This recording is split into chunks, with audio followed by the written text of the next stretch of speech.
Welcome back, everybody, to 3 Point Lines here on the Parlay. I'm your host, Luca Rosano, alongside my co host, Nor Zainab, and we are back for the final day of our NCAA picks before the NBA returns tomorrow, as we will try to pick some winners tonight and what's shaping up to be another incredible slate of games as March Madness is fast approaching. Just to quickly look at how Nor and I did last night, I won 5 of 7 for 71%. Nor is expecting a better day today. I think it's safe to say that. Thanks, Luca. I appreciate it. I went, I think, 4 of 7. I'm at 43%. Very classy. Very happy with that. And you know what? I notice a pattern. I think NCAA very much favors the favorite, whereas every favorite kind of won last night. And it just came down to how much the spread was and how much you think that they're going to win by. But that's going to be my strategy tonight. So let's see how this fares tomorrow.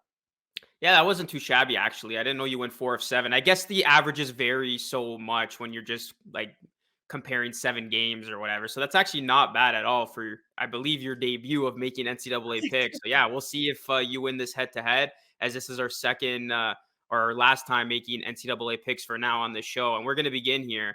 We got TCU taking on Texas. Texas are the favorites here, -8.5. So are you going to go with what you just said? Are you going to go with the favorite here, or are you going to go with the underdog? Starting off with a lie. So I lied. I'm actually going to go with the underdog here. And only because I think it's a lot of points to give for a TCU team that keeps improving. And also because Longhorns will be without Mitchell, which only makes it hard for the team to constantly produce without one of their best players. And while they did win their first meeting, they went 8 of 18 from three and they rebounded over 40%, which probably won't be the case today. And that wasn't the TCU team that we know today, who will put up a fight. And it doesn't help that the Longhorns offense also ranks at second worst in the Big 12. And if that's the case, I think this will be a closer game than what we expect. And I'm not sure who will win, but if it's a closer one, I'm going to take TCU here. What about you? What I want to know is, have you ever seen or heard of a horned frog? Because that's what TCU's team name is. They're the TCU Horned Frogs. Like, Look, what is that? I had to Google all this, dude. I'm like, am I looking at the right sport? Is this Quidditch? Like, this cannot be, real human sports. I'm like, what is this? There was something else too. It was like, yeah, the leapfrogs, and I'm like, okay.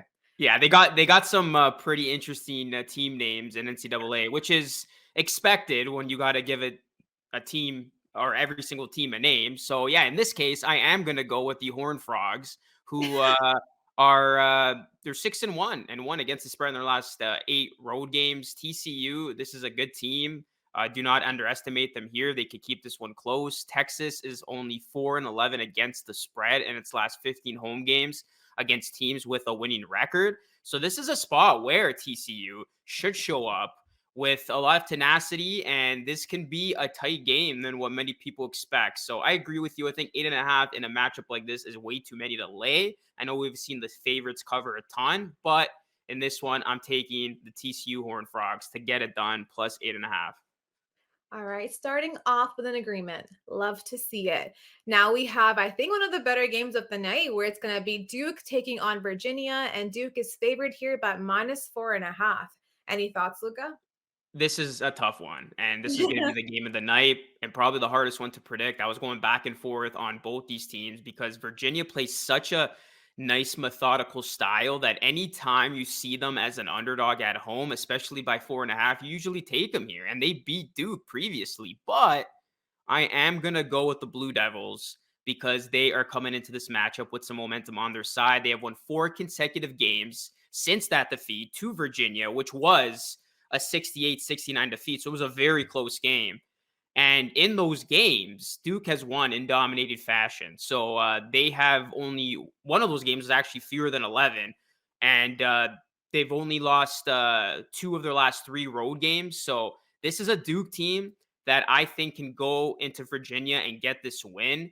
And Duke has actually won 5 consecutive road games, all against ACC opponents by an average of 14.4 points. So they have been dominating the opposition in the ACC on the road. I know this is going to be a tough ask to go against Virginia, that has been one of the best teams in the nation. But I'm going to actually side with Duke here. They're 5-3 overall against the spread as road favorites. and they're going to look to earn a big win and get some payback over Virginia in this spot. So yeah, give me Duke. I will pay the price of -4.5.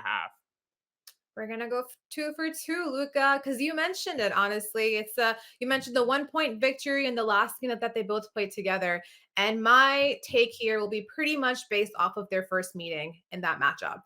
And you saw that game, right? That game was pretty sloppy from the Duke's end. They had 15 turnovers. It's not very much like them at all, and I don't think that will be the case this time around either. I think too many things went well for Virginia that time around, where Duke shot the ball really poorly. Virginia shot about 48%, which is way above their scoring average. And even through all of that, they only came out with a 1 point victory. And Duke has been a much better team since then. The past 3 games, they have looked like themselves, and they have the length, the 3 point shooters, and the depth to really come out and win this, like you mentioned, in Virginia's own house. So, yes, give me Duke here. I'm going to go with them as well. And not to mention, Duke has the potential number one pick in Paulo Banchero. So expect him to have a big game tonight. All right, next game. We got another good one. As the spread indicates, we got Xavier taking on Providence. Providence, they are the slate favorites here. I'm laying the points with the favorites. Told you I'm matching a pattern as much as I can. And we spoke about experience last time as well, but I think experience here will matter quite a bit too, because Providence is one of the most experienced basketball teams in college basketball in the country. And they need to hold on to that top spot in the East. And I think they'll understand the importance of that. That comes with the experience, right? Knowing when to come through and when to be able to hold down the spots that you need to hold on to. And Xavier has been playing some of their worst basketball, not shooting well from beyond the arc. And this is going to be a tough matchup for them just based off of that. And knowing that they're coming in playing against this hot Providence team that has to start making slides for what they want to do later on. And Xavier has only covered the spread 3 times in their last 12 games, while Providence has covered the spread in 9 of their last 11 between the two teams meeting up. So I don't know. Numbers kind of speak here more than anything else would for me. So I'm going to take Providence to win this one over Xavier. What about you? Yeah, I really like Providence in this spot. They're coming in very hot. Like you said, they've won 9 of their last 10 games, including a thriller of a game, 71-70 overtime win against a very good Butler team on Sunday. While Xavier, they're going the other way. They've lost 4 of their last 5 games, and they're coming in danger of losing their third consecutive matchup. So I like Providence here, and you look at Nate Johnson in this one, he's averaging nearly 10 points per game, but he missed the last 2 games with a knee injury, and it's possible he will be out once again. So I like Providence. They're coming in hot. They're coming in healthy. I think they're going to get the job done at home. So I will lay that -1.5. I think they get it done. All right. Now we have Houston taking on Tulane tonight. Where Houston's favored by -8.5. Are you going to lay that big spread, Luca? So Tulane actually comes in as one of the better offensive teams. They rank 78th in adjusted offensive efficiency, but they're going up against a Houston team that defends extremely well. I'm talking about they are the first ranked defensive team in the country, holding their opponent to 36.6% from the field. And they are fifth in scoring defense, only allowing 58.6 points per game. So this is going to be a very tough task for Tulane to score against the Houston team that I can just see them lock them up defensively. And also the Cougars, they've dominated the boards. They boast a +11 rebounding margin, and Houston is 18th in the country in rebounding rate, while Tulane, they rank 347th. So that is a huge discrepancy when it comes to the board. So I expect this to be a methodical beatdown defensively on the glass for Houston. Give me Houston -8.5. We're gonna agree again. Yeah, I think Tulane, as you mentioned, has improved a little bit over the past couple of weeks as they have covered the 500 mark. But as you mentioned, this game will be a challenge for them. They have issues on the defensive end of the floor that could only be exploited by Houston's attack. And as you mentioned, Houston has the defense to limit Tulane however they want to. And the beautiful thing about defense is that it gives you transition opportunities. And if you're able to limit those guys on the defensive end, if you're able to create transitions on the other end, get your scores up, there's no way they shouldn't be able to lay those points and make this a game that eventually blows out Tulane. So yeah, give me Houston here as well. All right, so we're gonna have the biggest spread of the night now, biggest mismatch on paper. We got Ole Miss taking on Auburn. Auburn favorite by 16. I learned my lesson. If I see a big spread NCAA, I'm laying it. I'm gonna take it. Auburn, I'm gonna take them to win here as well. I think they have a lot going into this as they have to get back on track and get in the rhythm of competitive basketball since they'll be heading into the SEC and the NCAA tournament. And they've been playing sloppy a little bit lately, and they have to go back to their winning ways that got them to be number one and show people why they're number one. And the Rebels, on the other hand, they don't really have the defense to match Auburn when they're on fire. If they are going to be playing like the number one team in the country, there's nothing that they can do to stop that. So I think that's what they're going to do here. They're going to realize the importance of where they're going to be heading. The past games that they've played, realize that that's not the team that they are, and they have to be going into this with strides.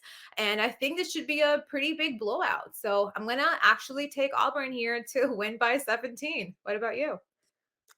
I'm gonna go with the points, and at least we disagree in this spot. I was tempted to take Auburn and all these points because it's a huge mismatch. But you look at Auburn; they're just 2-3 against the spread with double-digit spreads, and I just think this is going to be too big of a number for them to cover. And you look at Ole Miss; they are actually top 5 in effective field goal percentage and 3-point percentage. So this is a team that could get hot, and I hope they do get hot for my sake, as they can give themselves a puncher's chance with that three ball, as we see so many underdogs do, especially in the March Madness tournament. And also, what stands out to me is that Ole Miss, they are 3-1 this season as double-digit underdogs. So I think they're going to catch a bit of a break here by an Auburn team that is coming in pretty inconsistent. They're 2-2 in their last 4 games, and they are actually coming off of a loss to Florida. So 16 is way too many for me here. I think Ole Miss does enough to keep this game respectable. I know. Let's just see if my pattern works out for me. That's all I'm looking at here. That's my NCAA is going to be my testing run. Anyway, we have another game for tonight. Sorry, I just lost my docs. Where it's going to be Wisconsin versus Minnesota, and Wisconsin here is favored by -5. Any thoughts here, Luca?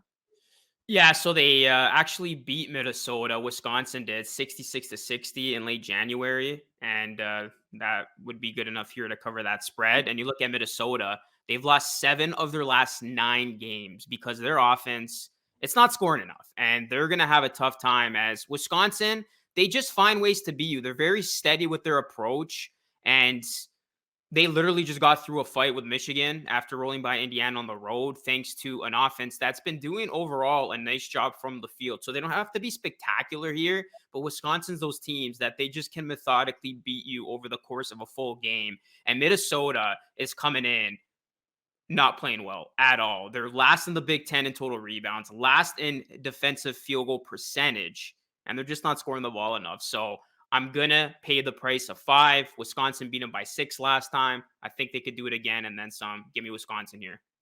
Yeah, I think the Badgers here are a team that know how to take advantage of a team without their best card, especially while they're on the road. And they've beaten the likes of Indiana and Michigan State, like you mentioned recently, on the road as well. And they're both much better teams than Minnesota. And if that's the case, then the Badgers will eat the boards here completely. And Johnny Davis should be the best player on the floor. And I think just for that reason alone, Wisconsin should take this. All right, and that is going to give us to get us to our last game of the night. We got LSU taking on Kentucky. Who do you like here? Yeah, so playing at home has been great for the Wildcats as they are 16-0 on the year. That's crazy. And they've been scoring their counterparts by 23.5 points per game so far. LSU, on the other hand, has not been that great on the road. They're just 3-6 as of right now. And each loss, by the way, to each team has been by a comfortable margin where I feel comfortable with this spread. They lost to Vandy by 9 points, lost to TCU by 9 points, and lost to the Tennessee by 14 points. And LSU is also 1 of 7 against the spread in their last 8 games against a team with a winning record, while Kentucky is 7 of 3 against the spread in their last 10 home games. So I think give me Kentucky. I'm going to lay the points. What about you? Yeah, you took all the stats right from my mouth. This is Okay. a good matchup for Kentucky. This was my pick on Toronto today, and I got to lay the points with them here. I think the Wildcats are going to get it done. And you mentioned how they've outscored their opponents by 23.5 points per game at home. That includes outscoring SEC opponents by 16.4 points per game. So they are not only dominating other teams at home, they're dominating teams in their own conference. So this is going to be a matchup where I can see Kentucky just flex their muscles, get on a roll, and they are going up against an LSU team that right now they are not looking that great. So give me Kentucky and all the numbers that you mentioned and then some to get it done at home, -7, as that should round off another great night in NCAA basketball. And there you have it. Let's see how NCAA god Luca Rosano comes through with his picks for tonight. And let's see if I make a little dent in mine and what comes of it. But we really appreciate it. Thanks so much for following along our NCAA two-day Bender adventure. Back at it tomorrow with NBA picks. And we're excited. You know where to find us. All of our socials at the Parlay, as well as Parlay TV. And Luca Rosano and myself, Norzena, will be back at it with NBA picks. Thanks so much. Take care.